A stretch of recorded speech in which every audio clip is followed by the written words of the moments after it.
नमस्कार। English tenses, अरे नाम सुनते ही थोड़ा मुश्किल लगता है ना?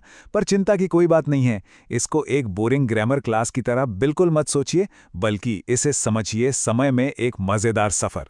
हम साथ मिलकर देखेंगे कि ये रूल्स कितने लॉजिकल और आसान हैं और कैसे ये हमारी इंग्लिश में जान डाल देते हैं। तो चलिए, समय के इन रहस्यों को सुलझाने के लिए तैयार हो जाते हैं। अच्छा, तो हमारे इस सफ़र का एक सीधा साधा नक्शा है। हम शुरुआत करेंगे अभी से, यहीं से, यानी कि प्रेजेंट से। फिर हम थोड़ा पीछे जाएंगे और पास्ट को अच्छे से समझेंगे, और वहां से हम आगे बढ़कर फ्यूचर में झांकेंगे। और हां, आखिर में हम बात करेंगे दो ऐसे गोल्डन रूल्स पर जो इन सबको एक साथ जोड़ते हैं। तो चलिए पहले पड़ाव से शुरू करते हैं। तो हमारा पहला स्टॉप है प्रेजेंट। यहां हम बात करेंगे उन चीजों की जो अभी हो रही हैं, जो हमारी आदतें हैं और कैसे अतीत की बातें आज पर अपना असर छोड़ती हैं। समझिए, ये पूरे टेंसेस की नींव हैं। चलिए इन दोनों को थोड़ा करीब से देखते हैं। देखिए, इनका फर्क समझना बहुत बहुत जरूरी है। सिंपल प्रेजेंट होता है हमारी आदतों के लिए या उन सच्चाइयों के लिए जो हमेशा सच होती हैं, जैसे I play cricket every day. ये एक रूटीन है। वहीं दूसरी तरफ प्रेजेंट कॉन्टिन्यूअस एक स्नैपशॉट की तरह है, एक फोटो की तरह। ये बस ये बताता है कि ठीक इसी पल क्या हो रहा है। जैसे I am playing cricket now, मतलब एक है जिंदगी का हिस्सा और दूसरा है बस एक पल का किस्सा। तो यहां क्या सही होगा, जरा सोचिए। इस वाक्य में एक बहुत जरूरी शब्द है, यूजुअली। ये शब्द क्या बता रहा है? एक आदत, एक रूटीन। और रूटीन के लिए हम हमेशा क्या इस्तेमाल करते हैं? हाँ, सिंपल प्रेजेंट। तो सही जवाब है goes. She usually goes to school by bus. अच्छा, ये वो जोड़ी है जहां अक्सर लोग कंफ्यूज होते हैं, पर असल में ये बहुत सिंपल है। सिंपल पास्ट को समझिए एक हिस्ट्री चैप्टर की तरह। इसे हमेशा एक पक्का टाइम चाहिए होता है, जैसे येस्टरडे, लास्ट ईयर, ऐसा कुछ। लेकिन प्रेजेंट परफेक्ट बिल्कुल अलग है। उसे कब हुआ से कोई मतलब नहीं। उसे मतलब है अभी क्या नतीजा है। अगर कोई कहता है he has written the letter, तो इसका मतलब यह है कि चिट्ठी अब तैयार है, उसे भेजा जा सकता है। काम भले ही अतीत में हुआ, पर उसका रिजल्ट अभी हमारे सामने है। इस वाक्य में वो कीवर्ड दिखा क्या? बिल्कुल, वो है येस्टरडे। ये साफ साफ अतीत के एक तय समय का सिग्नल दे रहा है। और जब टाइम दिया हो तो हमें क्या चाहिए? Simple past. तो जवाब एकदम क्लियर है, saw. I saw the movie yesterday. अच्छा जी, अब एक और जोड़ी जो थोड़ी कंफ्यूजिंग लग सकती है, पर यहां ना बस फोकस का खेल है। प्रेजेंट परफेक्ट का फोकस होता है नतीजे पर, यानी रिजल्ट पर। I have read the book मतलब किताब पढ़ ली है, काम खत्म। लेकिन प्रेजेंट परफेक्ट कंटिन्यूअस का फोकस होता है अवधि पर, मतलब ड्यूरेशन पर। यह इस बात पर जोर देता है कि कोई काम कितनी देर से चल रहा है। यहां काम पूरा होने से ज्यादा जरूरी है उसका चलते रहना। फर्क साफ है ना? यहां क्या संकेत मिला? For 2 hours.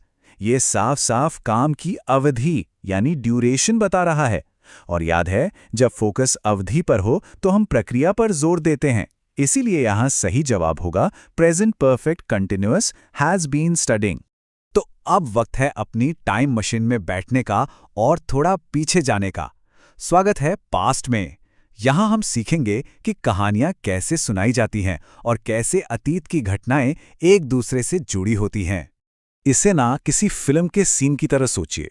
पास्ट कंटिन्यूस जो है, यानी आई वॉज रीडिंग, वो सीन सेट करता है। ये बैकग्राउंड में चल रहा लंबा एक्शन है, और फिर एंट्री होती है सिंपल पास्ट की, ही केम। ये कहानी में एक्शन लाता है। ये वो छोटा अचानक हुआ काम है जो कहानी को आगे बढ़ाता है। तो एक सीन बनाता है और दूसरा कहानी को एक नया मोड़ देता है। तो यहां पर लंबा बैकग्राउंड में चलने वाला एक्शन यानी सीन क्या था? बिल्कुल सही, डिनर बनाना। और वो छोटा एक्शन जिसने उसे बीच में रोका, फोन का बजना। तो जो बैकग्राउंड एक्शन है उसके लिए हम इस्तेमाल करेंगे पास्ट कंटिन्यूअस। सही जवाब है वॉज कुकिंग। अब बात थोड़ी और इंटरेस्टिंग होती है। मान लीजिए अतीत में 2 काम हुए, तो सवाल यह है कि कैसे बताएं कि कौन सा काम पहले हुआ। बस यहीं पर काम आता है पास्ट परफेक्ट। इसे कहते हैं अतीत का भी अतीत। ये अतीत में हुए 2 कामों में से जो ज्यादा पहले हुआ था उस पर एक टाइम स्टैंप लगा देता है। इससे घटनाओं का जो क्रम है वो एकदम साफ हो जाता है। यहां अतीत की 2 घटनाएं हैं, एक डॉक्टर का पहुंचना और दूसरा मरीज की मौत। तो सबसे अहम सवाल ये है कि पहले क्या हुआ, मरीज की मौत? तो ये दिखाने के लिए कि ये काम डॉक्टर के आने से भी पहले हो गया था, हम इस्तेमाल करेंगे पास्ट परफेक्ट हैड डाइड। हमारा ये समय का सफर अब लगभग पूरा होने वाला है। हमारा आखिरी पड़ाव है फ्यूचर। चलिए देखते हैं कि उन योजनाओं, भविष्यवाणियों और घटनाओं के बारे में कैसे बात की जाए जो अभी होनी बाकी हैं। यहाँ ना सारा खेल नजरिए का है। सिंपल फ्यूचर जैसे आई विल हेल्प यू, ये अक्सर एक अचानक लिया गया फैसला या कोई वादा होता है। वहीं दूसरी तरफ फ्यूचर कंटिन्यूअस भविष्य के किसी खास पल पर जूम इन करता है। बात सिर्फ ये नहीं कि कुछ होगा, बल्कि ये है कि वो एक्शन उस समय चल रहा होगा, प्रोग्रेस में होगा। Tomorrow morning I will be helping मतलब कल सुबह उस वक्त ये काम चल रहा होगा। यहां हमारा हिंट है दिस टाइम टुमारो। ये भविष्य के एक खास पल पर जूम इन कर रहा है। हम एक ऐसे एक्शन की बात कर रहे हैं जो उस समय चल रहा होगा। इसीलिए फ्यूचर कंटिन्यूअस यहां एकदम परफेक्ट है, विल बी गोइंग। और अब चलिए नजर डालते हैं फिनिश लाइन पर। फ्यूचर परफेक्ट का इस्तेमाल हम तब करते हैं जब हम किसी ऐसे काम की बात कर रहे हों जो भविष्य में एक तय समय तक पूरा हो चुका होगा। यह भविष्य में एक डेडलाइन सेट करने जैसा है। यहां डेडलाइन देखी, बाय 2027। ये हमें बता रहा है कि इस समय तक काम खत्म हो चुका होगा। और ऐसे कामों के लिए हम इस्तेमाल करते हैं फ्यूचर परफेक्ट। तो सही जवाब है विल हैव कंप्लीटेड। तो हम अपने सफर के अंत में आ गए हैं और जाते जाते दो बहुत काम के सुनहरे नियम हैं। ये हमें आम गलतियों से बचाएंगे और हमारे इंग्लिश को सुनने में और भी नेचुरल बना देंगे। देखिए, ये एक बहुत ही आसान लेकिन उतना ही जरूरी नियम है। बस इतना याद रखना है कि सिंस एक शुरुआती बिंदु यानी स्टार्टिंग पॉइंट के लिए है, जैसे सिंस मंडे, सिंस 2015, और फॉर एक अवधि यानी पीरियड ऑफ टाइम के लिए है, जैसे फॉर 2 आवर्स, फॉर 10 ईयर्स। मतलब शुरुआती बिंदु वर्सेस कुल समय, बस इतनी सी बात है। तो सोचिए, मंडे एक शुरुआती बिंदु है या एक अवधि? हाँ, ये एक शुरुआती बिंदु है।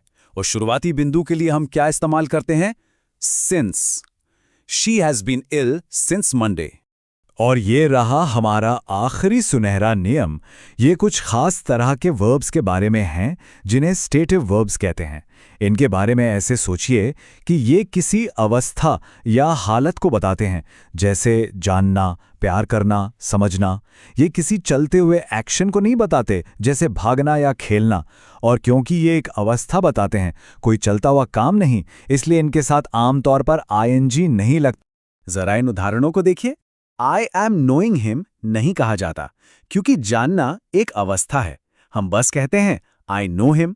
ठीक वैसे ही इज अंडरस्टैंडिंग के बजाय हम कहते हैं ही अंडरस्टैंड्स। बस इस एक नियम को याद रखने से ही हमारी इंग्लिश सुनने में कहीं ज्यादा बेहतर लगेगी। तो हमारा ये समय का सफर यहीं खत्म होता है। अब जब टेंसेस का पूरा नक्शा हमारे सामने है, तो एक सवाल मन में आता है कि कौन सा टेंस सीखने में सबसे ज्यादा मुश्किल लगता है। खैर, जो भी हो, बस उसी पर थोड़ा ज्यादा फोकस करना है। प्रैक्टिस से सब कुछ आसान हो जाता है। और अब तो इसके लिए सारे टूल्स भी हमारे पास हैं। इस सफर में साथ रहने के लिए शुक्रिया।